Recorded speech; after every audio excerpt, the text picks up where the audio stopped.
of various societies like IEI, IETE, ATMS, live senior member of WOMS, senior member of IEEE, APS Society, MIT Society, and many more.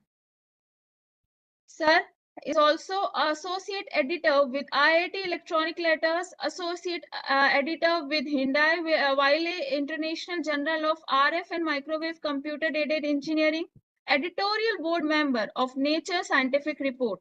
In addition to this, Sir is also an outstanding research work awardee in the field of renewable energy in IIT professor at SVGIM Memorial Award in year 2020 and providing excellence guidance in the field of electromagnetic and microwave engineering. Dr. Taimur Khan sir is also a founder of IEEE MTT Society, SBC, and founding chair of IEEE Silchar subsection. Sir has many Can achievements which so, includes a so lot of papers, sir. sorry Sir, for we are interruption. fortunate at Can you yes. make it short so that Yes, sir, we the are time truly should be? fortunate. Yes, sir. Okay. Sir, we are truly fortunate to have you here with lot of experience, and I'm sure our participants will gain a lot of things, sir. I request you to please over to you and please take over the session, sir. Thank you. Thank you very much for a wonderful introduction.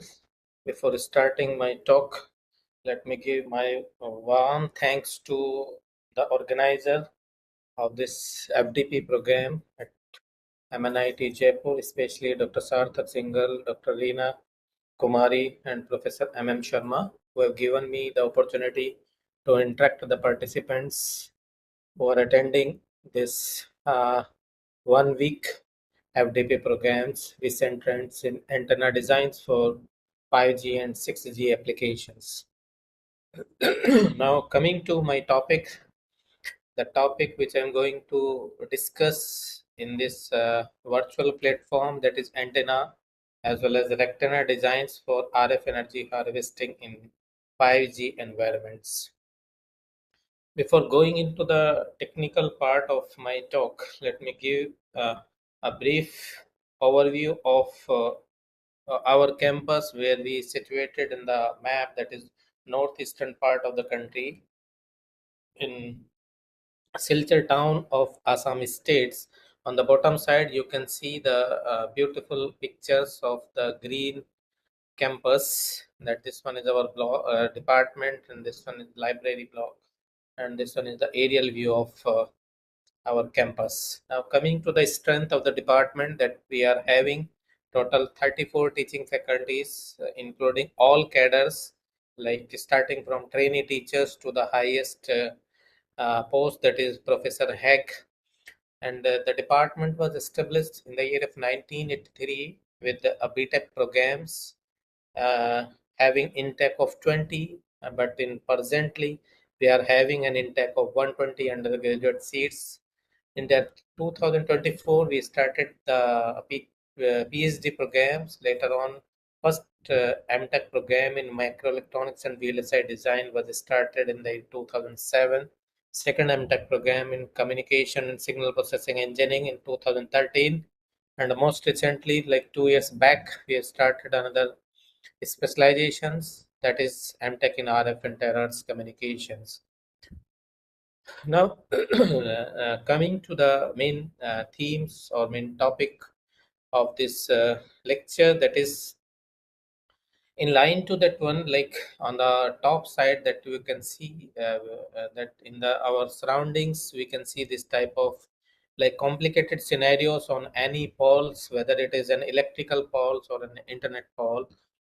Okay, now what is the problems with this wired kind of scenarios, or what challenges are there? What will be the need for this lectures or expansion of the themes related to that one to define the task in RF energy harvesting? Like there will be the different drawbacks having that wired form of powers as well as wired form of communications, that high loss, high installation cost, maintenance cost is also high, and requires the installation time large, and like construction waste will also be there. And the last challenge, that is the increasing of e-waste, means after a certain period of time we need to remove these ones, and new things or new kinds of wiring and new kinds of systems will be coming, and the existing one are dumped somewhere in our home, somewhere in our laboratory, in any specific corner of our laboratory. And later on means that glimpse of having the garbage of e-waste that you can see in these three images related to wires, then computer peripherals, as well as that mobile phones. And if this dump remains for a longer period of time, then ultimately it starts to decompose and releasing some harmful chemicals in the form of mercury, arsenic, coppers, then lead, bromine, and cadmium also, which affects the different organs of our body. That is the thing. Means now the idea is to have, that is it feasible to have a power like wireless power, but we are having wireless internet. Okay, I'm going to correlate this one with the themes what we are having today in 21st century. That is the similar approach what we are having in the form of wireless internet. Is it possible for wireless power? The answer will be yes. That idea was clicked in the year of 1890s in the mind of Nikola Tesla. What he did in that period of time, that we will see here in the starting part of that history to that one, that it was that 1884 period, that American Institute of Electrical Engineers AIEE came into existence by the contribution of three pioneers: Thomas Edison, who belongs to that electricity background, then Alexander Graham Bell, who belongs to the telephony, and Norwin Green, who belongs to the telegraphic ground. Okay, that was the period which was almost the same period when, like in 1864, Maxwell Clark was giving the idea of about the electromagnetic waves. That was the almost the second half century of 19th and second half period of the 19th century. Okay, like in 64, Maxwell has given that idea, and that idea was quantified by John Pointing in the year of 1884, while giving the concept of Pointing vector, that is power, instantaneous power can be defined in terms of cross product or in terms of vector product of electric field intensity and magnetic field intensity. Later on means Hertz have demonstrated that one while doing the experiment existence of electromagnetic waves while doing the experiment within the laboratory environment. And it was 1901 when Marconi did a successful testing of that signal of that concept of electromagnetic waves. And finally he himself, Marconi himself, has given the first time the word wireless to that uh, uh, particular scenario. Okay, that was the same period, means before that, 2 years prior to that Marconi's testing, Nikola Tesla has taken that one in a different way. If there is a possibility of wireless information, then why we cannot make it possible for wireless power? That idea he has taken in a different way, and finally he did an experiment in while installing a very huge tower that we can see here. And he ignited this tower while feeding a power of 300 kilowatt at a resonant frequency of 150 hertz. And finally he could able to generate potential high frequency potential of 100 megavolt, which he utilized for lightening the 200 lamps at a distance of 40 kilometers. But what problems was there that period of time, that this idea was not accepted because of two main things related to the main our topic, that is that wireless power and its like extension to the RF energy harvesting. There may be the another means conflict between the Edisons and Nikola Tesla. If you're interested, then you can explore the concept while Google, while using the keywords in the Google, that is the current war, the current war.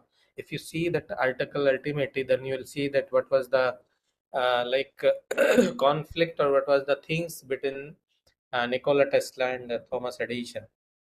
Okay, like ultimately the idea of this wireless power, what he developed in the form of this Tesla tower, that was dropped because of two reasons. That the transmitted power was diffused in all the direction. That was not possible at the time to make it directive, and it was cheaper to make the wired communicate wired networking over the 40 kilometers rather than to building a Tesla tower because of investment. Because just see that investment for that project was 30,000 USD in 1899.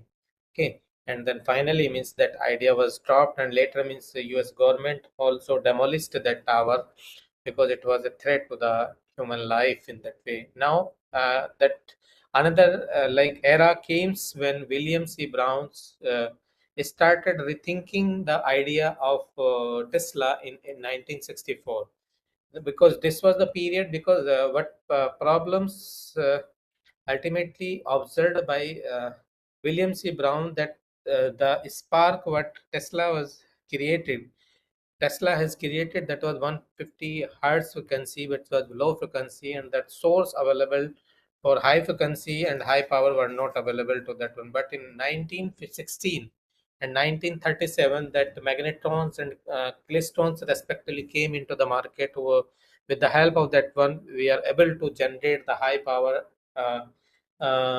within the range of 1 to 10 gigahertz frequency range. Okay, then after World War II, then the popularity of utilizing this high frequency source used especially in the radar technology, and the same period means the source were available. That means the availability of the source at high frequencies was utilized by William C. Brown in constructing different things that is basically known as the rectifying antenna, or what we call in short as an rectenna. Okay, rectenna, basically with the help of this arrangement, that he could achieve an efficiency of 50% at an output of 4 watt and 40% at an output of 7 watt power. Okay, and with the help of that one, ultimately he could able to give the power to a helicopter while using an array of zero point 0.6 meter in zero point 0.6 meters arrays, and he could able to generate the total power 270 watts. Okay, but the problem that time was the size as well as the cost of that one. Now, in if we correlate that 20th century to that so present day 2025, then several up to certain level of that reduction in the size has already been made. We can see that several beautiful examples who have done or who have created that one in the form of a very compact size, as well as the cost has also been reduced. Okay, that is the scope of exploring this emerging areas of wireless power. This is early literature on the rectenna during the period of William C. Brown's and later. And coming to that one means why 150 kilohertz frequency in the Tesla tower, in the Tesla experiment, then several things that we can see here. Okay, then quickly I can skip this one, and coming to that again means the reason of taking 2.45, that is not 2.4 gigahertz. This is a typo here. It is 2.45 gigahertz, what William C. Brown used in his experiment in 1963.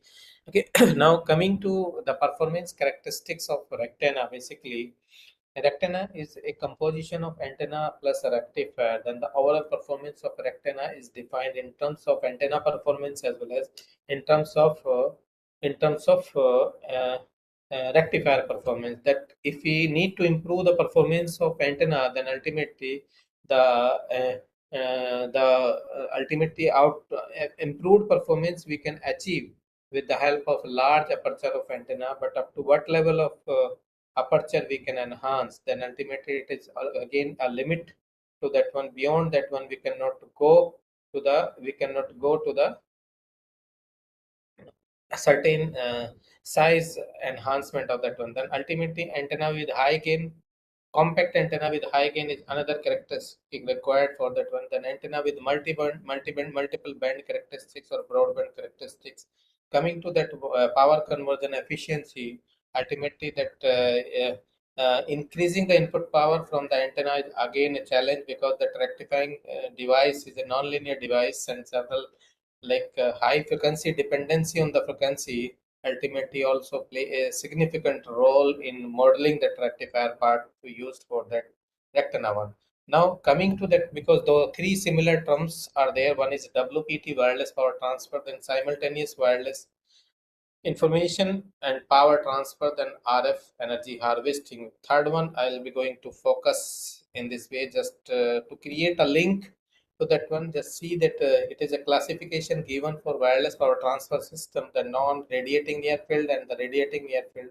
As far as our interest is there, then we'll focus only this one, microwave power transfer in radiative far field scenarios. Okay, now coming to that one, that it is having two kinds of classification. One is near field power transfer and far field power transfer, that you can visualize between the two experiment, means it's transmitting coil and receiving coil. And this is a scenario which is having a receiver at a very far distant from the transmitter, which is an ambient source, or that is having or dedicated source towards that one. Okay, now SWIPT, basically it is having a scenario that we are able to send the information as well as that energy from one location to another location with the help of the SWIPT systems. Okay, that at the receiver, then these two parts will be segregated in the form of some sort of specific decoding, that is information decoding and energy harvesting to that one.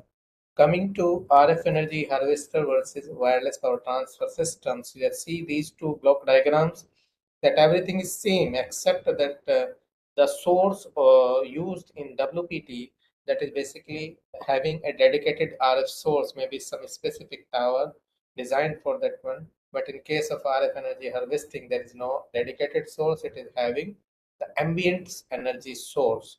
Okay, to excite the transmitting to excite the receiving antenna of the rectangular systems.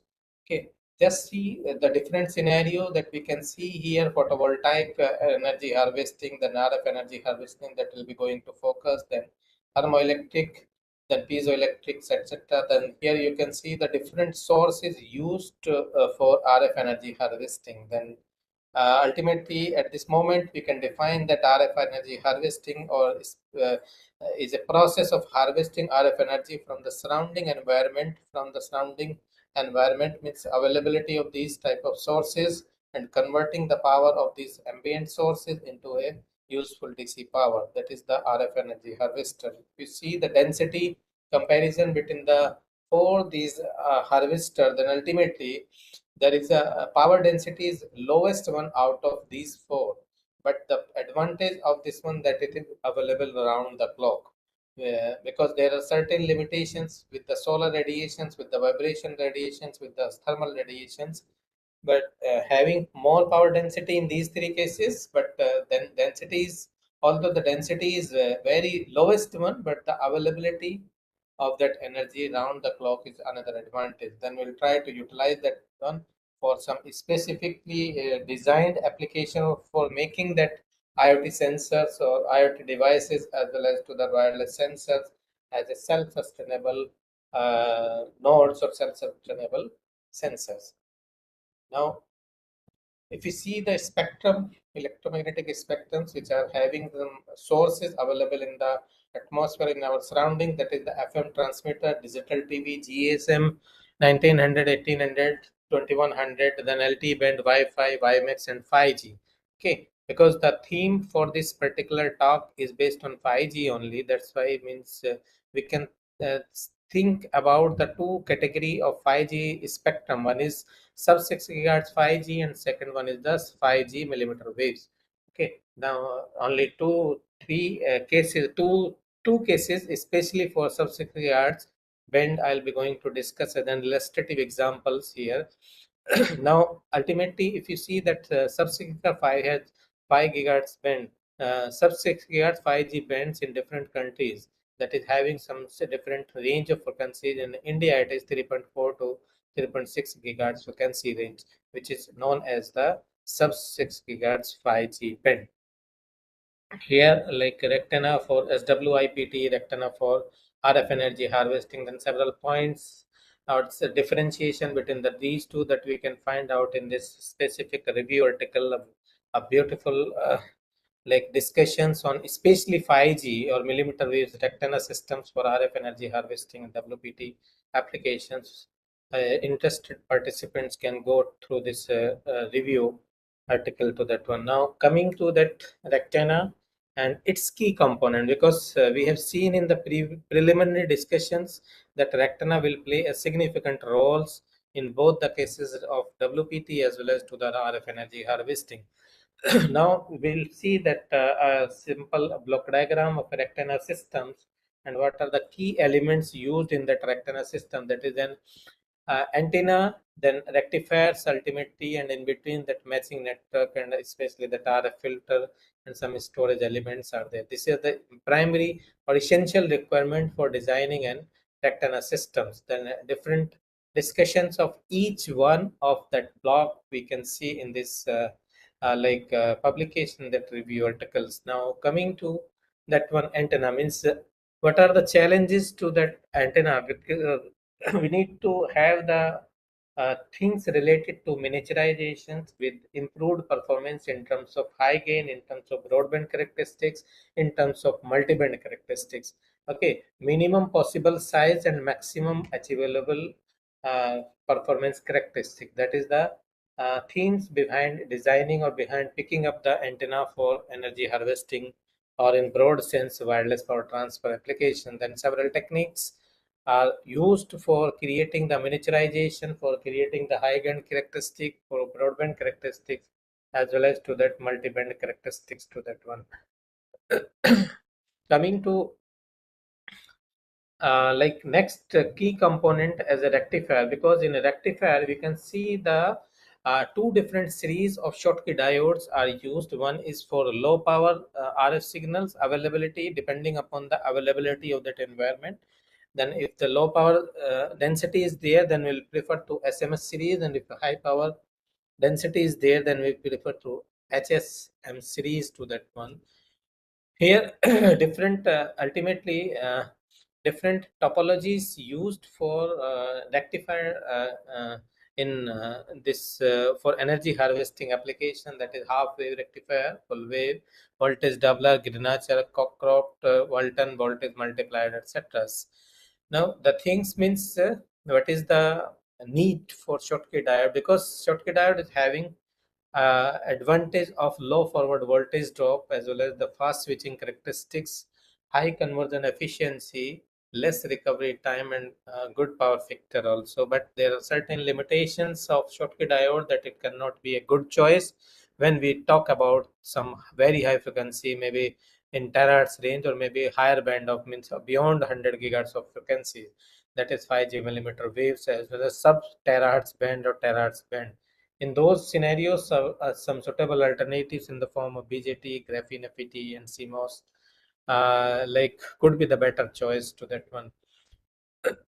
Now, coming to that classifications of rectifier used for energy harvesting, that is based on topologies in based on rectifying device, based on operating condition. If we see based on topology, that it may be a series rectifier, shunt, voltage doubler, charge pump, Greenacher rectifier, etc. Coming to the rectifying device, that rectifier may be either Schottky diode, or based on diode, or based on the transistor or MOSFET, based on operating condition, then based on operating frequency, based on operating power.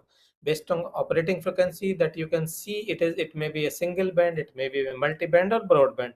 But apart from that, especially in the environment of RF energy harvesting, because that ambient sources are to be utilized, that's why the power density will always be varying in nature. That's why a specific class of rectifier for dynamic power scenario, that is low power rectifier, high power rectifier, or wide dynamic power rectifiers, are designed for energy harvesting applications. Apart from rectifier, that another important factor, another important things is required to have a proper matching between the antenna as well as to the rectifier. because in high frequency matching will play a significant role if points, if the one sides of that system is not perfectly matched to the another side, then the different problems will come that we have already seen in fundamental electromagnetics or somewhere in RF and microwave engineering subject.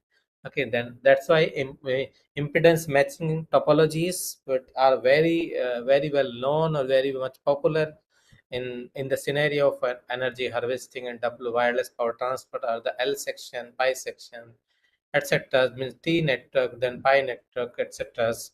Okay. Now coming to that another important things, because sometimes we need to harvest the multi-source available in the atmosphere. For that one means the power combiner will play a significant role.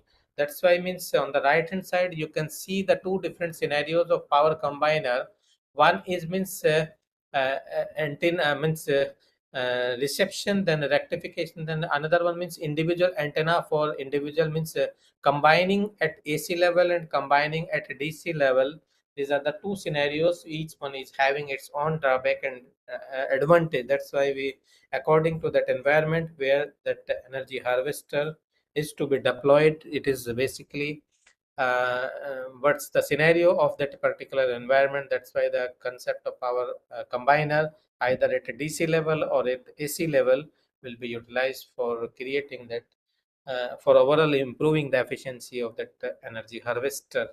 Coming to that storage element, because sometimes that harvested energy is not being utilized in at the instant. It can be reserved, it can be reserved for future reference. For that one, some energy storage elements are required. In that way means lithium ion batteries and lithium polymer batteries, as well as the supercapacitors, are the choice choice is available in the like environment, in the atmosphere, in the market, which we can use as per the requirement of that particular scenario. What will be the best possible options? And finally means to balance the fluctuations in the, because that input power density or the energy density at the input side of that rectangle is always fluctuating, but our task is to have a constant DC power converted by this energy harvester. For that means a complete power management unit, it's used, its task is to have the capability of harvesting the multi-source in the in that particular environment, and to supply a constant DC output, which is essentially required of many of the sensors and IoT applications, which essentially requires no fluctuations in the supply voltage given to them. Now coming to the illustrative example, because after visualizing this fundamental aspects related to rectangular systems, prior to that the differentiation between the energy harvesting, wireless power transfer, and SWIPT, now we need to move ahead with the some illustrative example. The first one that I'll be going to discuss here, that is the sub 6 gigahertz 5G band applications. For that one, we have designed a metasurface grounded antenna for sub-6 gigahertz 5G applications. In that way, what is that particular designs that you can see here, that is having a rhombic shape of overall radiator, which is having a G alphabetic or G-shaped metallic structure, which is used for generating the circular polarizations in the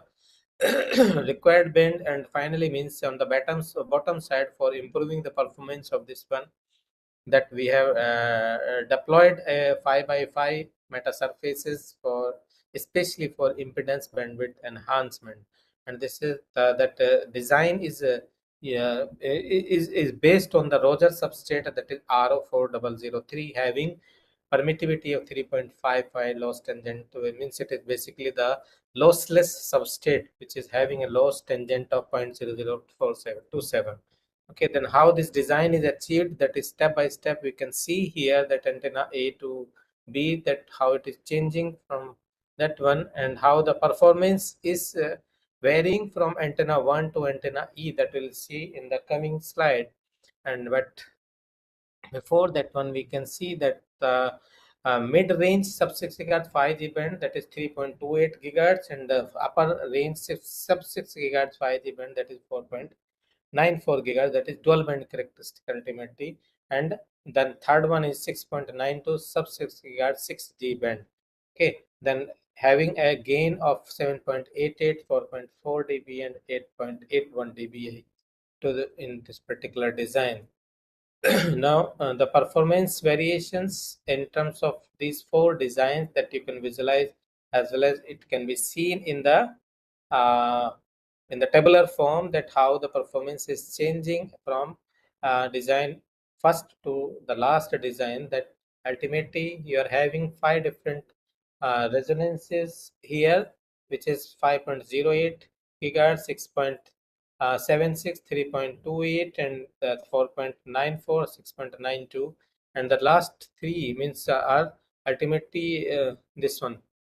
Uh, uh, that having a gain characteristic 8.04, 4.41, and 8.81, with the actual ratio uh, that is within the acceptable range of 3 dBi less, that is 0.45 dBi and 2.32 dB and 0.05 dB. Okay, and the actual ratio bandwidth is also in the acceptable form. This here that the dimensions of that ultimately partial grounding dimension, that is GL and GW variations, as well as to that other means while placing this triangular unit cell with some other form of unit cell, that is circular, as well as to the square one, and how the performance is changing from one unit cell to another unit cell, that we can visualize in this diagrams of S11 parameter, in terms of S11 parameters, as well as in terms of gain performance characteristics to that one. Here you can see the field distributions, that ultimately you are having that left-handed circularly polarized and as well as to the right-handed circularly polarized for achieving to the dual polarized one. Then surface current distribution at three different frequency, 3.28 gigahertz, 4.94 gigahertz, and 6.9 gigahertz. On the bottom sides that you can see here, that is basically that fabricated prototype and tested with the help of VNA in anechoic chambers, and coming to that simulated as well as to that measured performance, that we can see here, that how the how the simulated and measured performance are overlapping to each other. There is a deviation also, and that several factors comes into the pictures when the simulated performance is deviated from the measured counterparts results. Here you can see that finally comparison with the existing literature, that just the dimensions as well as to the performance, then how it is better than to that existing literature. And ultimately we can see this one to the that meta surface loaded design. Now the second means that in the previous examples we have seen the antenna performance and deep analysis of that like antenna design scenarios for energy harvesting applications. Here ultimately another example based on complete rectenna system, that is facet loaded dielectric resonator based rectenna designs for multi-source RF energy harvesting application. Here because it is a very fundamental thing kind of things, that how the microstrip patch is different from the dielectric one in terms of performance characteristic, why we prefer to dielectric resonator antennas over the microstrip patch antenna, that we can see here in this comparison. No need to say much about that one.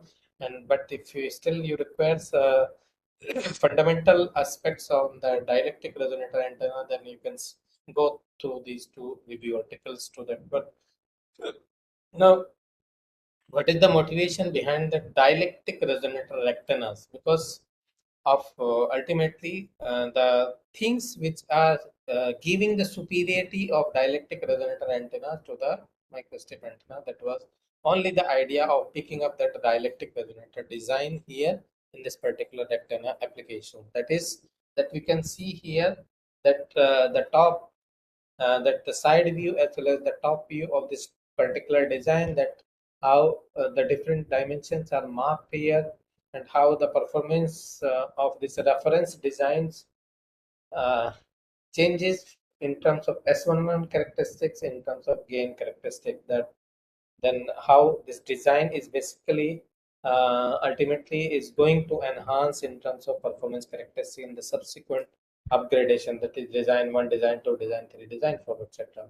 Okay, then ultimately that salient feature of this design, that it is basically a very simple geometry.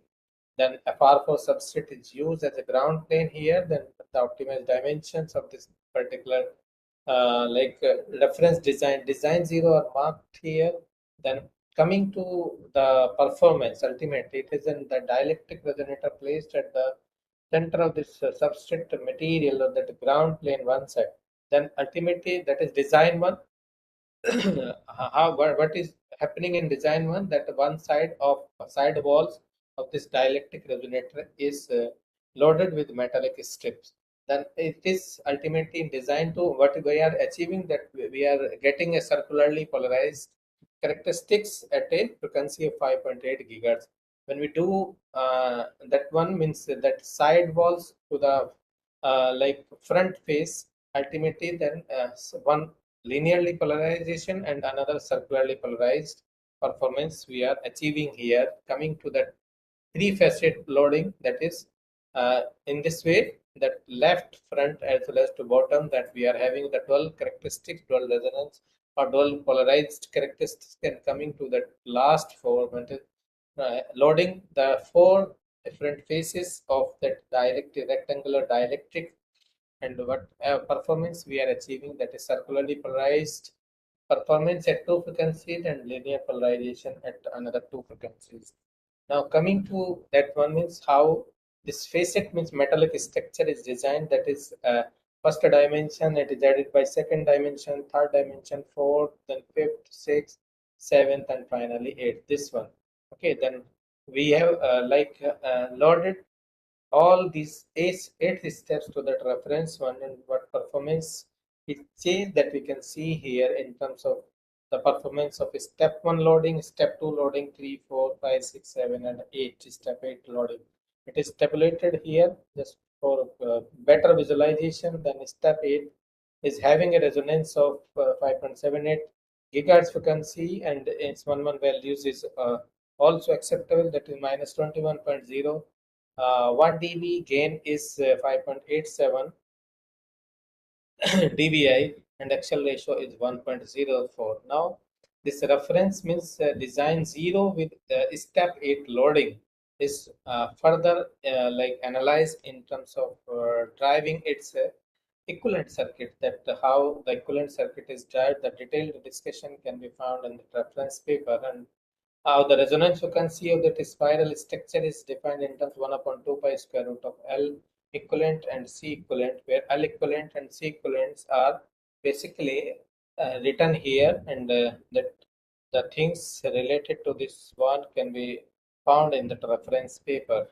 Here, ultimately, that coupling effect, because there are different orientations of metallic strips used for creating that desired facet effect.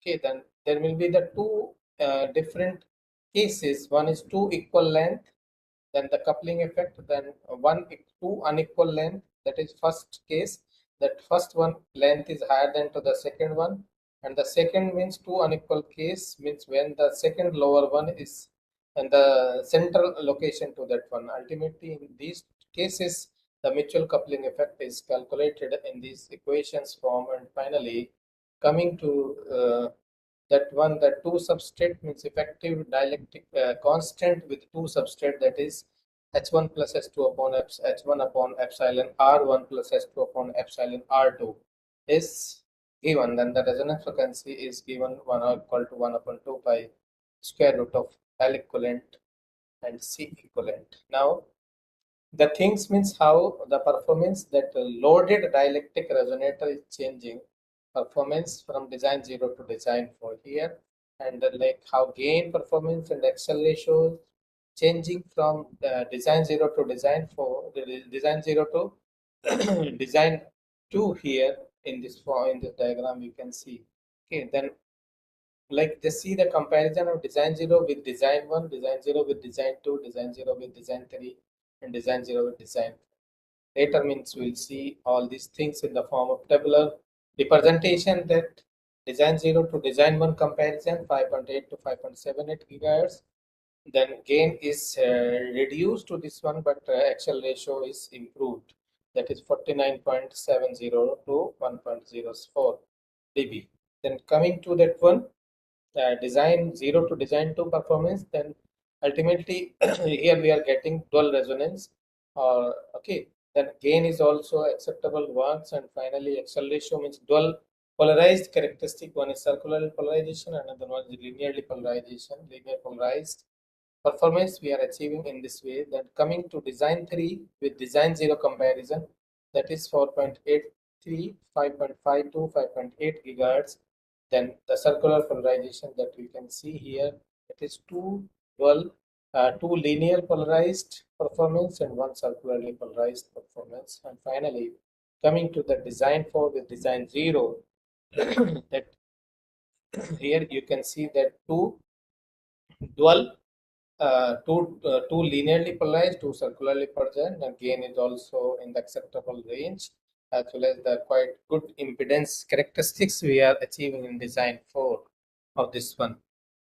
Here you can see that fabricated ones and as well as the simulated and measured performance of these two, design 1 to design 2 comparison, design 3 to design 4, and simulated 1 to like measured 1, then design 2 to design 2 simulated with design 2 measured to this one. Coming to that tabular like concise way of representations of measured and simulated performance that we can see here, what is happening in terms of measured and simulated performance, that maximum of them are in quite good agreement, and there may be a slight difference because of several factors that we usually encounter during the fabrication time, as well as to that during the that one measurement.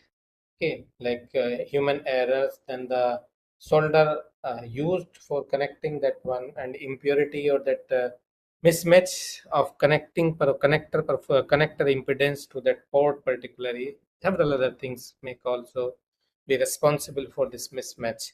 Now coming to here, you can see that when the radiation characteristics are different frequencies, in terms of single facet, in terms of dual facet, in terms of triple facet, in terms of quad facet for that one. Now, that after designing that antenna, dielectric resonator antenna, or like facet loaded dielectric resonator antenna, the next step is to design the rectifier for that particular uh, design of antenna. Okay, for that one means that voltage doubler topologies has been used here with series pair and that Schottky diodes HSM series, and then ultimately that how the impedance is changing in terms of real and imaginary values. Then we can see here now the mathematics behind this rectifier design is developed. Then it can be skipped here just to save the time, and coming to that the geometry, that this staircase structure of rectifier is designed for matching the performance what we essentially required for design for matching for rectification purpose of quad band antennas discussed in the previous slides. Then that S11 performance for different power level that we can see 0, 5 dBm, 9 dBm, as well as to that power conversion efficiencies. Then ultimately that power conversion efficiency versus input power for different frequencies, and then power we output voltage versus input power at different frequencies. Then same thing is like extracted from this diagram. The values are extracted from this diagram and kept in this table, that is the power conversion efficiencies. Okay, then output voltage to this one. Now complete rectangle means antenna is connected to the rectifier with semi connectors. Then finally means single facet, dual facet, triple facet, and quad facet of that one. Now coming to the performance with the existing literature for design one, that is ultimately single band operated, uh, a single band operated rectangular performance. Okay, here you can see that dual band operated rectangular performance with the existing literature, how it is better to that existing one that we can visualize here. Then ultimately coming to that triple band, that is design 3 with existing literature, as well as to that finally means proposed rectifier with the existing work, that is having ultimately then power conversion efficiency at a power level of 13.6 dBA. It is tested, then finally it was coming around 72.3%, and output voltage was at this high power level was 5 volt to that one. Coming to that quad band performance characteristics with the existing literature, that is ultimately we can see in terms of performances with the that how it is better than to that existing one. Here you can see several other designs what our group has developed here at NIT Silchar at based on the outcomes of UG student, PG students, as well as the for PhD student. Then several rectifiers developed here. Then ultimately complete rectangular systems. And now coming to the comprehensive discussions on especially 5G or millimeter waves rectangular systems and their components, key components that we can find out in this review article published in June 2023, that is 5G millimeter waves rectangular systems for RF energy harvesting and wireless power transmission applications, which has covered three different scenarios the overall things below 1 gigahertz, then 3.1 to 6 gigahertz, and 24 to 50.2, 52.6 gigahertz band.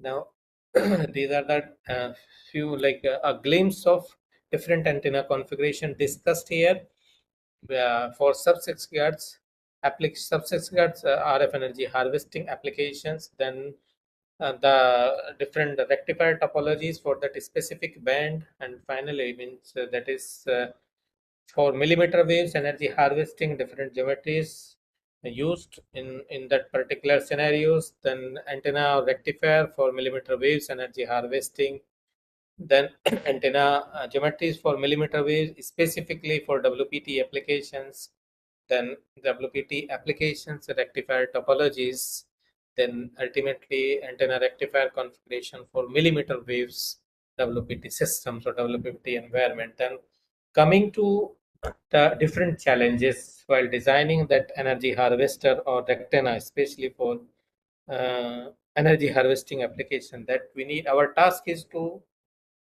achieve the best possible performance or the maximum performance within the limited size of that entire system of rectangle.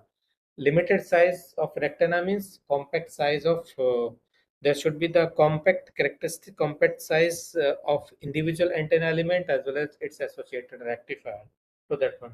Then the another challenge is to increase the output power within antenna operating at a single frequency. Then designing of a compact antenna for high gain characteristic, designing of a antenna with multi-band characteristic, design of an antenna for broadband characteristic, design of high gain antenna for broadband characteristic. Then again there will be the similar kind of challenges when we are designing a rectifier for multi-band frequencies or broadband frequencies. Then ultimately the task is to improve the power conversion efficiency as we are moving from low frequencies to high frequency side. Okay. Opportunities with the help of energy harvester, that utilizing the freely available energy that may be helpful for increasing the battery lifetime. Power can be harvested over a distance.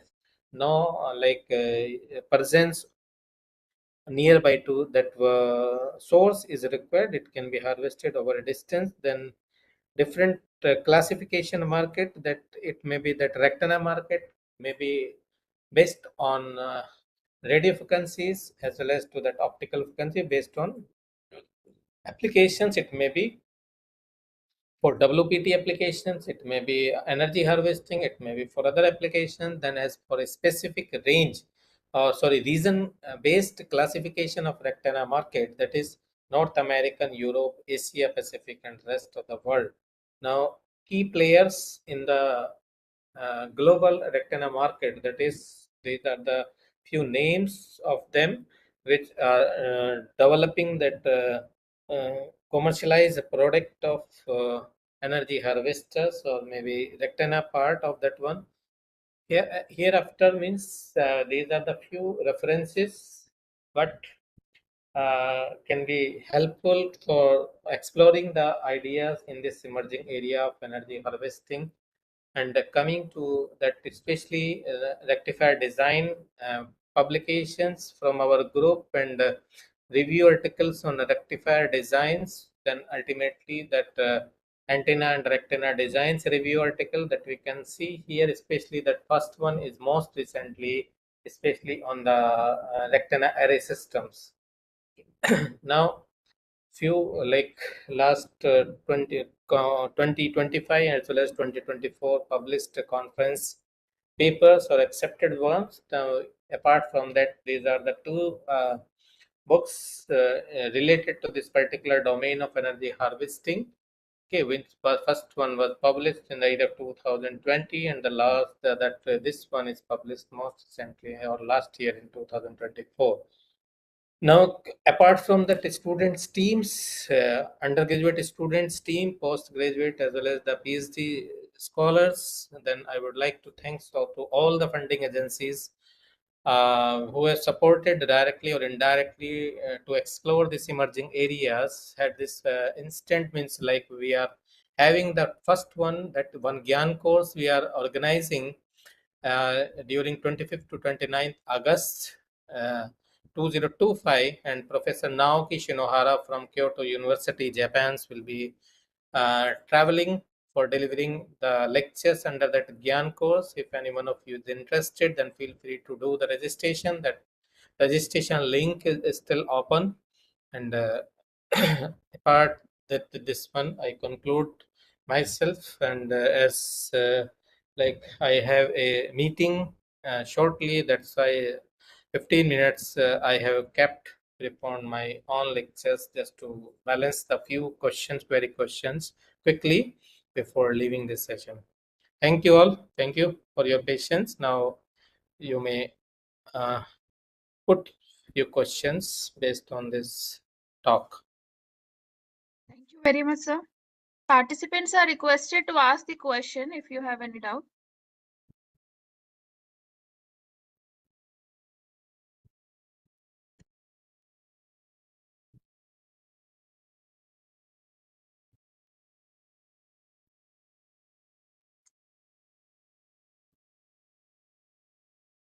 Sir, one question from the participant.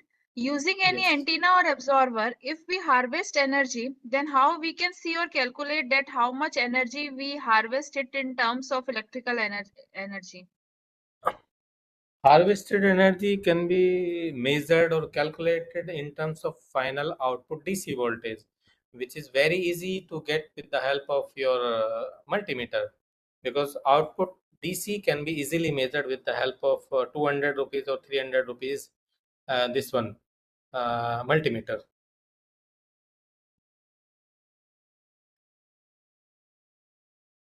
Okay, sir.